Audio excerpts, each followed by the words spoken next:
Kinabukasan, pasado 10:00 na noong magsigising ang lahat. Mga pagod, puyat at may bugbog na kailangan ipahinga ng mas matagal. Kaya sinadya nilang habaan pa ang kanilang pagtulog. Pagpatak ng 11:00 ay isa-isa na silang nagsibaba. Naabutan nilang naroon si Magnus at Tasyo sa may sala, naglilinis ng baril. Sabi naman ni Magnus, "Kumusta ang pahinga nyo?" Sinagot naman siya ni Lino, "Ayos naman, kahit papaano, malamig naman rito, kahit electric fan lang. Tahimik rin. Eh ikaw, kumusta ang sugat mo?"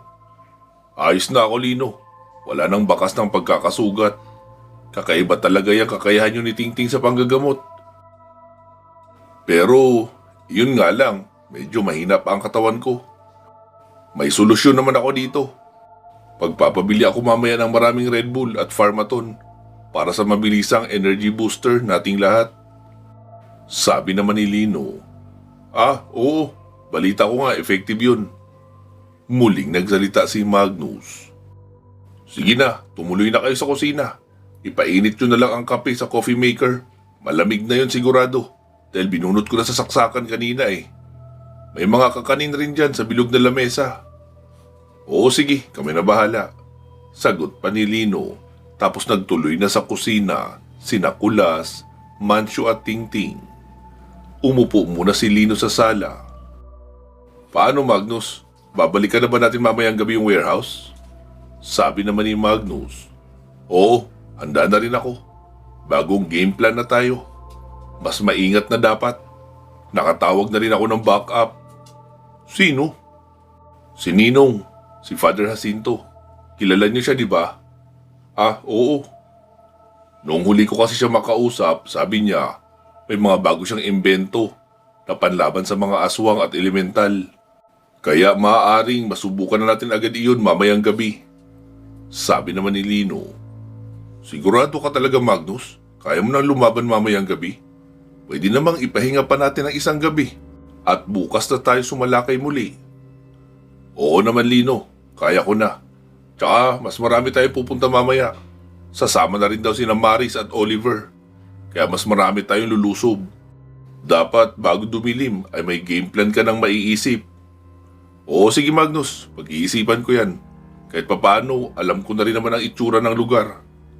Sagot ni Lino at tumayo na. Saka nagtungo sa kusina para makapag-almusal na rin. Noong matapos makapag-almusal, ay pinagdadala na lang nila ang kanilang mga mug na may kape sa sala. Ang iba sa may terrace tumambay. Sabi pa ni Mancho, "Hindi ko talaga inakalang may lalampaso ako kagabi ng isang aswang lang." Sabi naman ni Tingting, "Mabuti ka nga, nagawa mong matalo ang kalaban mo. Eh ako, tinaguan ko lang. Kasi wala naman ako espesyal na sandata na mailalaban sa halimaw na iyon." "Ayos lang yun Bay Tingting. Kung si Baylino nga na may kapangyarihan at si Magnus na may espesyal na mga armas, nahirapan din sa kanilang mga nakaharap. Ikaw pa kaya? Tsaka, mas kailangan namin ang kakayahan mo sa panggagamot kaysa sa pakikipaglaban.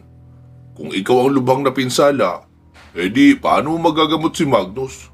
O kung sino man sa amin ang napinsala pa? Kaya 100% tama ang naging desisyon mo. Tataguan na lang ang aswang nakakalabanin mo dapat. Tsaka kung nilabanan mo iyon, ay baka hindi na nagawang mailigtas si Magnus."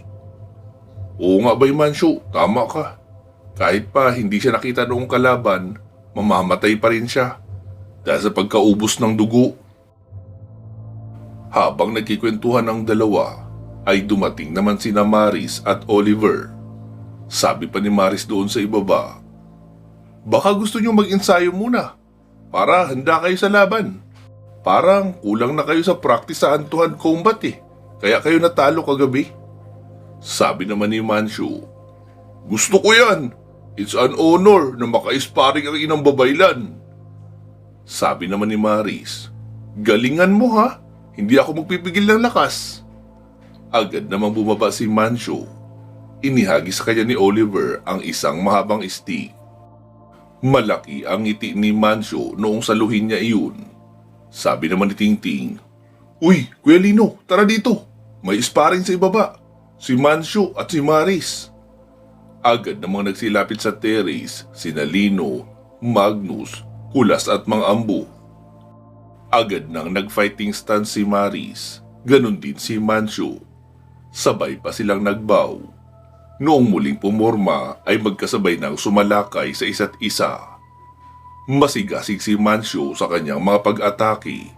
Pinaiikot-ikot pa sa katawan ang sandata. Kaliwat kanan ang palo niya kay Maris at sunod-sunod na pagsundot.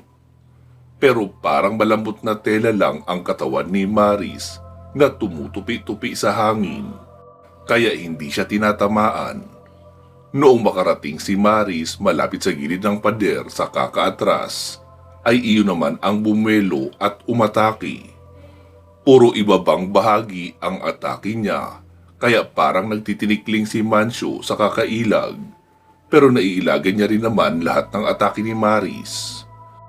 Hanggang sa magkaroon ng maliit na ipo-ipong umiikot sa di kalayuan, biglang na-distract si Mancio at napalingon roon. Noong ibalik niya ang tingin kay Maris ay lumapat na ang sandata noon sa kanyang balakang. Napaliad si Mancio sa sakit, pero hindi pa doon nagtapos ang lahat dahil sinipa pa siya ni Maris sa likuran ng kanyang tuhod. Kaya napaluhod siya hanggang sa matumba. Pero mabilis na nag-kick up si Mancio kaya agad siyang nakatayo at nakaporma agad, napapalo ng kanyang sandata. Pero bago niya pa iyon magawa ay nakabukas na ang palad ni Maris na nakatutok sa kanya para itigal po. Umangat sa ere si Mancio noong tamaan ng mahinang tigal po na karamihan ng karga ay hangin lang, kaya hindi ito makakasugat pero makakapanikip pa rin ang dibdib dahil para kang hinampas ng kalahating sako ng bigas kapag tumama iyon sa dibdib. Plakda sa lupa si Mancio pagkabagsak. Sabi niya na lang, "Ang daya, bakit may tigal po?" Sabi naman ni Maris, "Di ba, kayo na rin ang nagsabi na kaya magtigal po ng mga nakalaban yung aswang? E di dapat, handa ka na sa ganoong sorpresa. Sinong gustong sumunod?" Sabi naman ni Lino, "Pas ako dyan, masakit pa ang balakang ko eh." Si Tingting naman, "Ako din, pas ako sa ganyan." Sabing muli ni Lino, "Umakyat na lang kayo rito at pagplanuhan na natin ang pagsalakay mamaya." Tumango sina Maris at Oliver, tapos aakyat na sana. Nang may marinig silang busina sa labas ng gate, kaya si Maris na ang nagmamadaling lumapit at sinilip kung sino. Agad niyang binuksan ng malaki ang gate. Pagkabukas pa lang ng gate ay nakita na nila agad si Father Jacinto. Agad na rin bumaba ng terrace sina Magnus at Mang Ambo. "Ninong, maraming salamat sa pagpunta ng mabilisan." "Kumusta ka na, Magnus? Ayos ka na ba?" "Opo, Ninong, ayos na ako." "E di sige, pagtulungan nyo ng buhatin ang mga crates na nasa likuran ng van. 3 yan. Sa taas ko na ipapaliwanag ang laman ng mga iyan." "Okay po," sagot ni Magnus at agad nang nagtungo sa likuran ng sasakyan, pati na si Mang Ambo. Lumapit na rin si Oliver para tumulong. Pagkarating sa itaas ay binuksan nila agad ang mga kahon. "Eto Magnus, espesyal na palaso. Iyong binigay ko sa iyo ng crossbow pa rin ang gagamitin mo para dyan. Ang palasong ito ay mas mataba ang katawan dahil nasa loob nito ang mga kemikal. Hindi kagaya ng una kong ibinigay sa iyo na nasa dulo ang mga explosives. Itong dala ko ay iba ang pagkakagawa. Sa loob namin inilagay ang kemikal. Siya nga pala, version 2, ang ginamit kong blue sodium solution dyan. Dahil may halong liquefied solar radiation. Sinubukan ko na yan sa isang aswang. Ito ang kinalabasan niya." Wika ni Father Jacinto, sabay inilapag ang larawan sa lamesa. Sabi naman ni Magnus, "Nasaan ang aswang dyan, Ninong? Wala naman ako nakikita sa larawan." Sabi naman ng pari, "Nakikita mo yung nagkalat na pulbos na abuhin ang kulay? Yan yung aswang. 1 minuto lang mahigit ang itinakbo. Naging instant abo na ang buong katawan kasama na ang buto. Wow, talaga? Gaano naman karami ang dala mong ganitong palaso? 30 lang yan, dahil nung isang araw lang tayo nag-usap, di ba? Pinagpuyatan kong gawin yan buong magdamag. At noong matapos ko yung gawin, ay bumiyahe na ako agad papunta rito. Di wala ka pa pong tulog? Oo, tama ka, wala pa nga akong tulog. Kaya pakainin mo na muna ako at matutulog na ako. Itong ibang mga narito sa ibang crates, ano to? Mga baril yan at espesyal na bala. Lahat yan ay mga pang-aswang, pati na yung mga granada. Mga compressed solar radiation ang laman yan. Kapag inihagis nyo yan, ay kailangan nyo rin magtakip ng mata kung ayaw nyong mabulag. Masyado yung maliwanag. Para kayong tumitig ng direkta sa araw, sa liwanag niyan. Pero sa mga aswang ay ikatutunaw na yon ng kanilang laman. Kaya kung ako sa inyo, huwag nyo munang gagamitin yan dito sa laban na pupuntahan mamayang gabi. Marami naman kayo. Tiperin nyo yan dahil yan lang ang meron ako sa ngayon. Nag-order pa ako ng bagong batch ng kemikal at sa isang buwan pa darating iyon. Kaya hanggat maaari, pang-emergency lang talaga yan. Okay po, Ninong. Salamat. Nasaan na ang pagkain? Kailangan ko nang kumain dahil matutulog na ako agad. Sabi naman ni Mang Ambo. Tara po sa kusina, Father Jacinto. May bagong sinaing na. Kaso, pang-almusal lang ang available na ulam. Longganisa, itlog at tuyo. Ayos na yan, Ambo. Para lang naman malam na nasikmura ako at makatulog ng mahimbing. Inilagay na ni Mang Ambo ang rice cooker na may bagong sinaing sa gitna ng lamesa. Naroon na rin naman sa lamesa ang mga nasabing ulam. Tapos saka siya naglagay ng plato, kutsara at tinidor. Agad namang naupo roon si Father Jacinto at kumain na. Sa bahagi naman nila Magnus ay sabi ni Maris, Magnus, hindi mo naman gagamitin yung compound bow, di ba? Kasi ang crossbow ang madalas mong gamitin.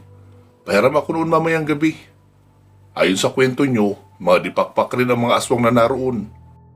Kaya mas magandang may sandata rin akong pang long distance. Pahingin na rin ako kahit 2 lang nitong espesyal na palaso. Oo, sige. Akala ko yung sabi niyang 30 na palaso ay para sa crossbow lahat. 10 pala roon ay mahahaba ang compound bow. Okay, sige. Babalik na kami ni Oliver sa bahay para matulungan na si nanay sa pagluluto ng pantanghalian nyo. Okay, sige. Salamat, Maris. Sagot ni Magnus. Habang naglalakad, sabi ni Maris, Oliver, sa tingin mo, matutulungan tayo ng Arkanghel sa loob mo? Hindi ko lang alam, Maris. Tumutulong lang naman siya kapag trip niya. Hindi talaga sa lahat ng pagkakataon. Kaya nga, hindi ako umaasa sa kanya eh. Huwag ka mag-alala. Kahit hindi tayo matulungan ng gabay ko, sisiguraduhin kong may maitutulong pa rin ako. Oo, may tiwala naman ako sa iyo, Oliver. Wika ni Maris. Pagkabalik nila sa bahay ay sabi ni Aling Maming, Mabuti at umuwi na kayo. Malapit nang maluto itong ulam. Dalhan niyo na roon si Magnus. Okay po, Nay. Si Oliver naman ay nakiusisa sa niluluto ni Aling Maming. Ginataang tulingan iyon na buo lang. Pero bago iyon niluto bilang ginataan, ay pinausukan muna o ginawang tinapa. Saka niluto sa gata na may maraming sili para iyon maging mas malinamnam. Mabango rin na may pagka-smoky flavor. Noong maluto na iyon, ay naglagay na si Aling Maming sa isang kaldero upang iyon na ang ihahatid kina Magnus. Maris, anak, ihatid mo na itong ulam nila Magnus. Sabi naman ni Oliver. Aling Maming, ako na po. Mabigat yan at mainit, kaya ako na. Sabi naman ni Aling Maming. Sigurado ka dyan, Oliver. Nakakahiya naman sa'yo. Bisita ka namin, tapos ikaw pa ang uutusan namin dito. Naku, Aling Maming, wala pong kaso ito sa akin. Tsaka, hindi nyo naman ako inuutusan. Ako ang nag-offer. Ah, ganun ba? Sige pala, kung gusto mo talaga. Nilagyan na ngayon ng takip ni Aling Maming at agad nang inihatid ni Oliver sa bahay nila Magnus. Magnus, ito na raw ang ulam niyo, sabi ni Aling Maming. Uy, salamat sa paghatid Oliver ha. Sana nag-text na lang kayo na ready na para kami na nag-pick up roon. Nako, wala ito Magnus. Sige na, pagsikain na kayo habang mainit pa. Mukhang masarap eh. Amoy pa lang, natatakam na ako. Sige Magnus, babalik na ako roon. Dahil kakain na rin kami pagkabalik ko, sabi ni Aling Maming. Okay sige Oliver, salamat uli rito. Agad na ngang umalis ang binata. Sabi naman ni Magnus sa mga kasama, tara na, kain na tayo. Agad naman nagsitayo sina Lino at Kulas. Nagtungo sila sa kusina at nagtulong na sa paglalagay ng mga plato. Si Mancio naman ang kumuha noong malaking pitsil mula sa ref na may malamig na tubig. Nilagyan niya pa iyon ng isang buong yelo para mas malamig. Tapos iyong dalawang 1.5 na soft drinks na mula pa sa freezer. Kaya medyo nagyayelo na rin iyon sa sobrang lamig. Noong makumpleto na nga lahat ay agad na silang nagsikain.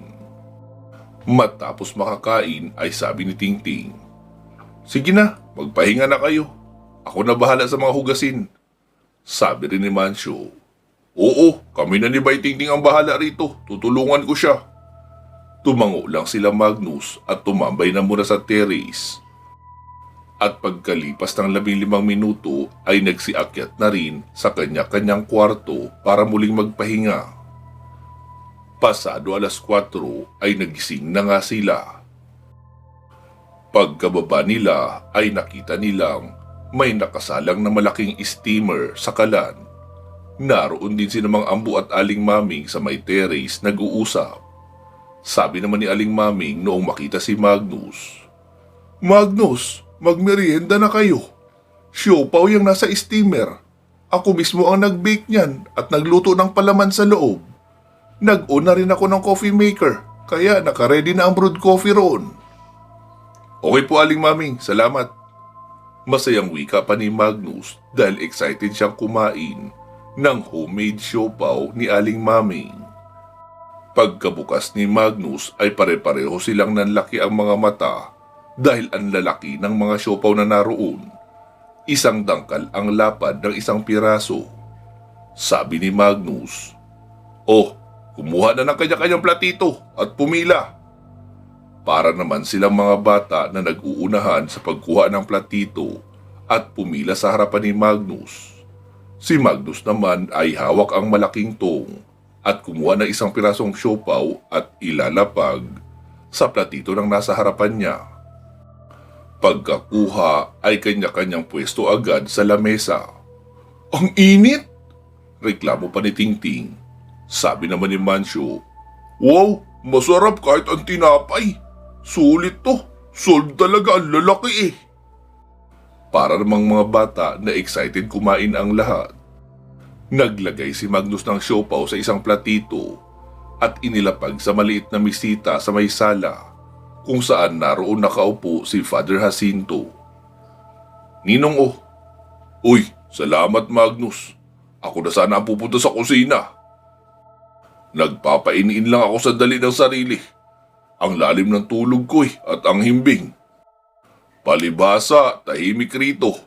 Hindi kagaya sa kumbento. Hindi ako pwede makatulog ng mahaba dahil palagi may naghahanap sa akin at mangangailangan. Salamat rito. Ito pala Ninong ang kape mo. Walang creamer yan, asukal lang, kaya na gusto mo. Oo Magnus, ayoko kasi talaga na may creamer. Sige po, iwan na kita rito. Sasabayan ko lang kumain ng iba doon sa kusina. Sige. Pagkarating ni Magnus sa kusina ay agad na rin siyang kumain ng kanyang siopaw. Sabi naman ni Mancio, ang galing naman ni Aling Maming no? Maraming alam lutuin, mapaulam o pang merienda. Ah, oo. Sanay na sanay talaga yan magluto ng kung ano-ano. Pinilahan ko nga rin siya ng oven para marami siyang pwedeng aralin sa pagluluto at pagbibake. Lalo at wala namang limit ang budget namin dito pagdating sa pagkain. Basta ilista lang lahat ng expenses ay walang problema sa akin. Noong maubos na ang kanilang siopaw, ay binitbit na nila ang kanilang mug na may kape at doon na tumambay sa may terrace. Sabi ni Lino, "Sige, pagplanuhan na natin ang lakad mamayang gabi. Mabuti at narito na rin pala sina Maris at Oliver. Ganito ang teknik ng pagsalakay mamaya. Tigilan na natin ang pagiging mabait. Pagkarating doon, posisyon agad tayo. Sa likuran, may maliit na gate roon. Doon na kayo pupwesto, Maris, Oliver at Magnus. Maris, kaya mong wasakin iyong gate. Magpaangat ka lang ng malaking bato at ibagsak mo roon. Sa kanan naman na bahagi ay may malalaking puno roon. Doon ka po, Father Jacinto. Sabi mo, sniper's gun ang gagamitin mo, di ba? So long distance ka dapat. Mag-iingat ka dahil baka maaga kang mapansin ng mga aswang. Tingting at Tasyo, sasamahan niyo si Father Jacinto sa taas ng puno. Kayo ang magbabantay sa likuran niya. Sa harapan naman tayo dadaan, Kulas at Mancio. Katulad rin ang gagawin ni Maris ang gagawin mo, Kulas. Magbabagsak ka ng malaking bato sa may gate para bumukas iyon. Pagkabukas noon ay maghagis ka kaagad ng 2 granada Mancio sa gitna. At isa naman sa mismong gusali. Ang purpose noong granada ay para makapagbutas tayo sa simento at magkaroon ng daan ang mga ugat ng puno na ipapasok ni Bay Kulas. Pagkapasok natin ay simulan mong magpaulan ng regular na bala, Bay Mancio, para lang asarin sila sa ingay. Pagkapasok natin ay simulan mong magpaulan ng regular na bala, Bay Mancio, para lang asarin sila sa ingay. Tapos kapag naglabasan na ang mga aswang, ay doon na ang totoong laban. Maris, Oliver at Magnus, magmumula sa likuran ng atake nyo. Kami naman sa harapan. Father Jacinto, huwag kayong babaril hanggat nasa ere pa lahat ng aswang ha. Mapapansin nila kayo. Humanap na lang kayo ng tiyempo kapag nakalapag na silang lahat. Para hindi na mapansin ng iba kapag may tinamaan kang kasamahan nila. Kasi nasa lupa na iyon. Sisiguraduhin nating hindi tayo uuwi sa gabing ito na talunan. Malinaw na ba sa inyo ang lahat? Oo, Lino. Ayos na yun. Mas maganda iyon kaysa sa ginawa natin kagabi. Sagot ni Magnus. Tapos nagkanya-kanya na silang pwesto ng pagtatambayan. Sumapit ang 10:00 ng gabi. Sabi ni Magnus, "Oh, eto na ang pinalamig kong Red Bull. Eto na rin ang mga Farmaton. Tig-2 Farmaton bawat isa. Tapos tutulakan niyang Red Bull. Siguradong sagad ang pisikal niyong lakas dito. Pagkatapos natin itong inumin, ay umalis na tayo. Oras na para lumipol ang mga aswang." Sabi naman ni Lino, "Magdalawang sasakyan na tayo ha. Kayong 6, Magnus, Maris, Oliver, Father Jacinto, Tasyo at Tingting. Sa sasakyan kayo ni Magnus. Sa likuran ang tungo nyo, di ba? Sa owner na lang kami para diretso na rin kami sa harapan." "Copy that, Lino."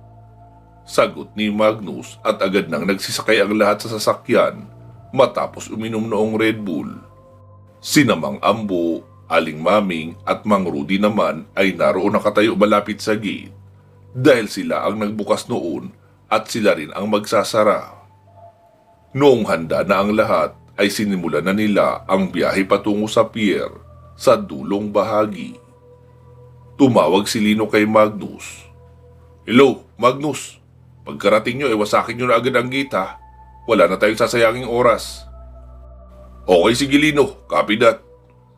Pagkaratingan nila roon ay agad lumapit si Mari sa may gate at nagpalingalinga sa paligid.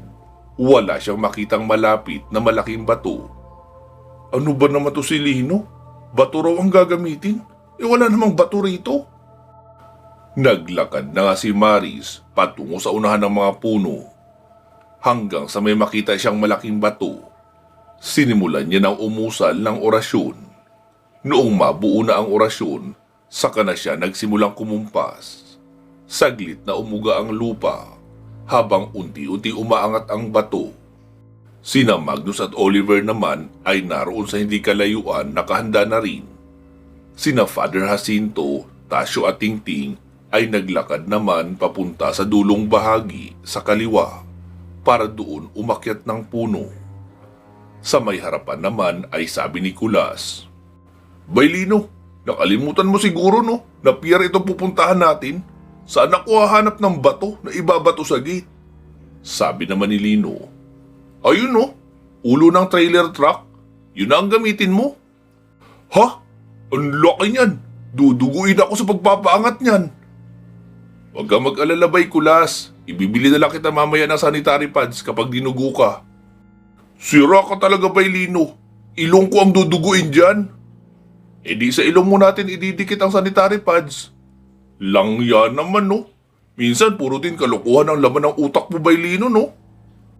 Reklamo pa ni Kulas. Nagulat siya noong bigla siyang hawakan ni Lino sa balikat at nagpagkapang ng kuryente. Napaluhod si Kulas habang pinipigilan na mapasigaw ng malakas dahil sa sakit ng paggapang ng kuryente. Ilang segundo lang ang nakalipas ay binitawan na rin siya ni Lino. Tila kinapos ng paghinga si Kulas. Langya ka, Bay Lino? Ginulat mo ako. Sabi naman ni Lino. Sige, tignan natin kung duduguin ka pa niyan. Bagong karga ka na ng enerhiya. Grabe ang enerhiya ng kidlat mo, Bay Lino. Ibang-iba sa enerhiya ng kyanite eh. Mas mabigat at mas masakit sa ugat kapag galing sa kidlat. Oo nga eh, tama ka. Pero mas malakas naman ang antas nito. Kaya sige na, gawin mo na. Huwag ka na magreklamo. Uwi ka pa ni Lino. Pero bago pa iyon magawa ni Kulas, ay narinig na nila ang isang malakas na tunog mula sa likuran na mukhang nawasak na ang gate na bakal roon. Sabi naman ni Lino, sige na, Bay Kulas, nagawa na ni Maris oh. Nag-concentrate na nga si Kulas at ipinaangat ang ulo noong malaking truck at buong pwersang ibinato sa gate. Nawasak rin ang gate ng compound sa may harapan. Mabilis namang lumapit si Mancio at nagbato ng 3 granada sa loob. Matapos ang malakas na pagsabog, ay narinig nila ang malalakas na angil mula sa loob. Sabi naman ni Lino, tara na sa loob! Wika nito at agad nang pumasok sa wasak na gate. Pagkapasok lang nila Kulas ay sabi ni Lino, ayon silang lahat sa itaas, nakatingin sa atin.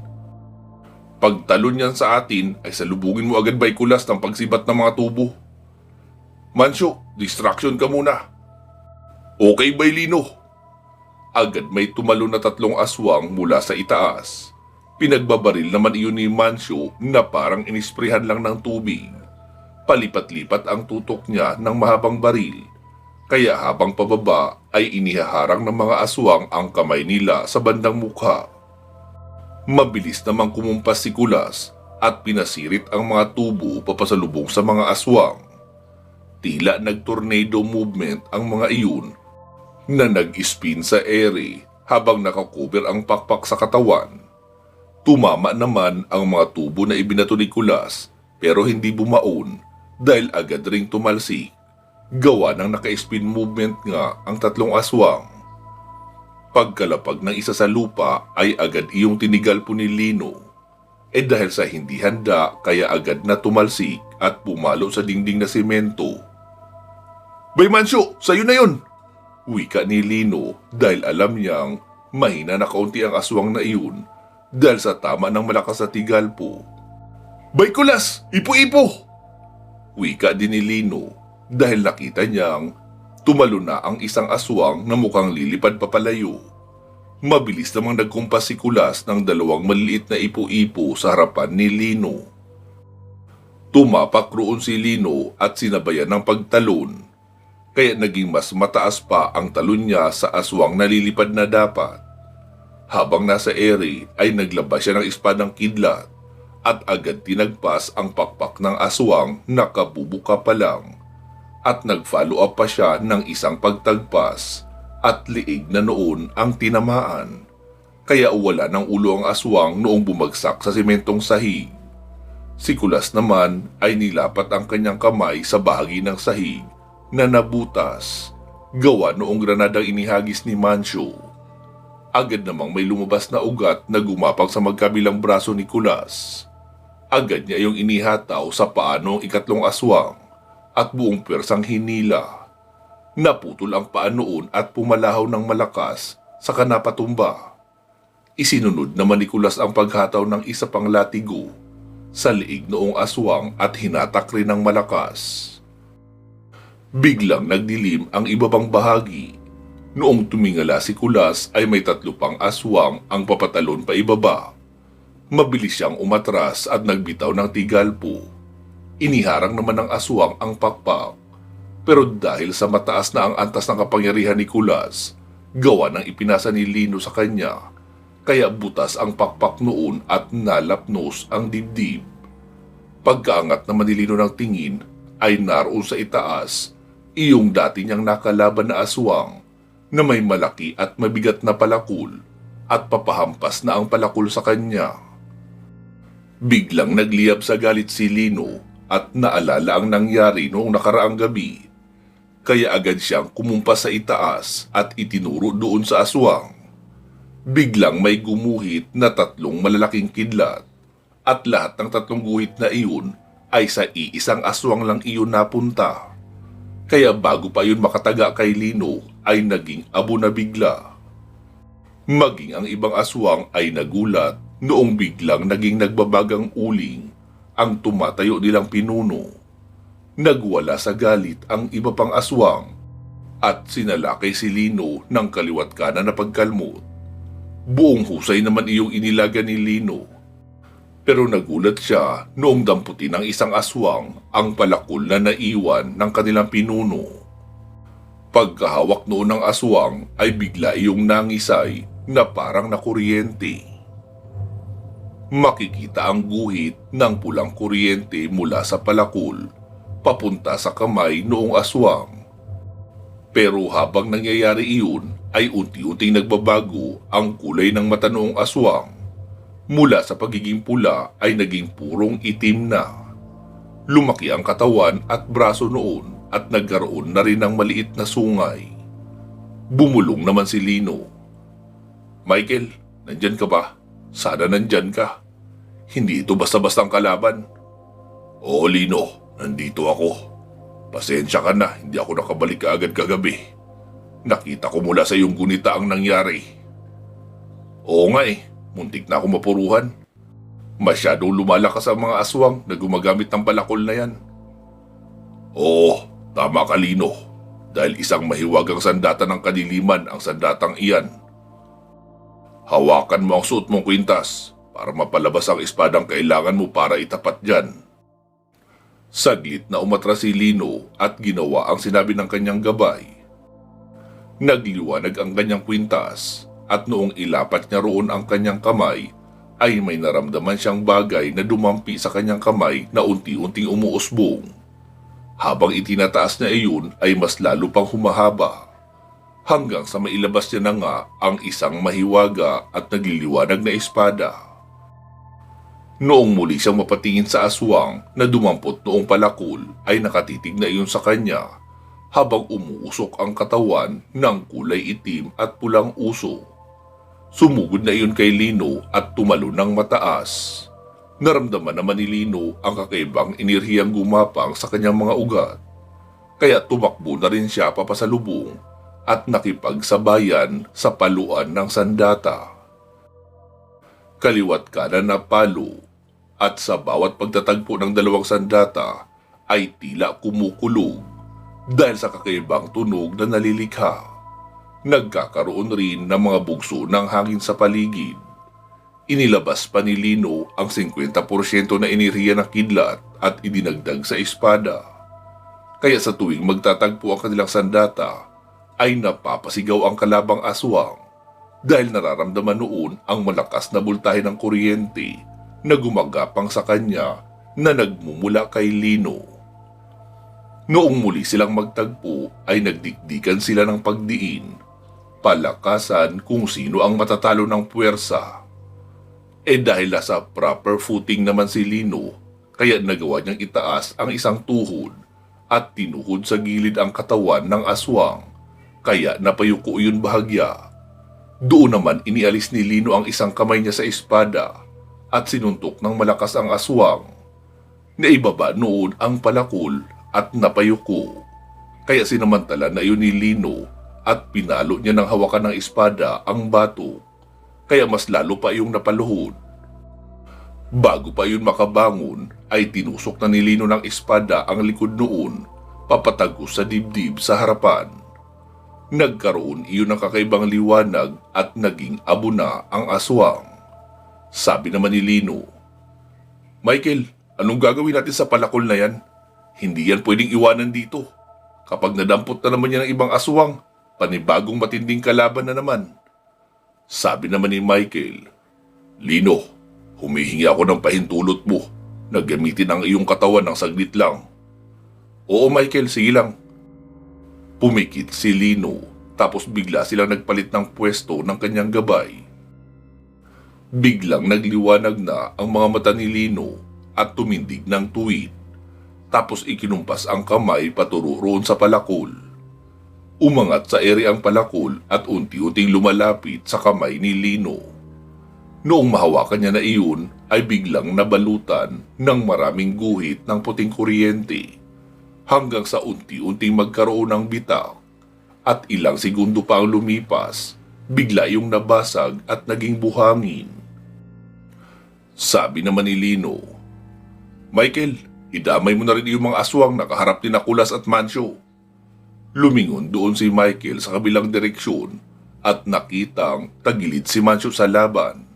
Kaya mabilis siyang lumapit at dinampot sa batok iyong aswang na tumalo ng mataas para saklutin na sana si Mancio. Itinaas lang iyon sa ere habang unti-unting nagiging abo kasabay ng pagliwanag ng buong katawan. Tutulungan pa sana ni Michael si Kulas, pero naputulan na ni Kulas ng ulo yung kaharap niyang aswang. Sabi ni Lino, Okay na Michael, salamat sa tulong mo. Wala yun Lino, nagawa ko rin dito ang misyon ko. Bakit? Ano bang misyon mo? Ang kolektahin lahat ng mahiwagang sandata ng kadiliman at sirain. Ang mga mahiwagang sandata naman ng kalangitan ay kailangan kong madala papabalik sa itaas. Okay. Mabuti pala kung ganun. Double purpose na ang pagsalakay natin dito. Sagot ni Lino. Tapos ibinalik na sa kanya ni Michael ang kontrol sa kanyang katawan. Pansamantala po muna natin puputulin dito itong ating kwento. Magsama-sama po tayo muli sa part 201. Mag-iingat po kayo palagi. At hanggang sa muli.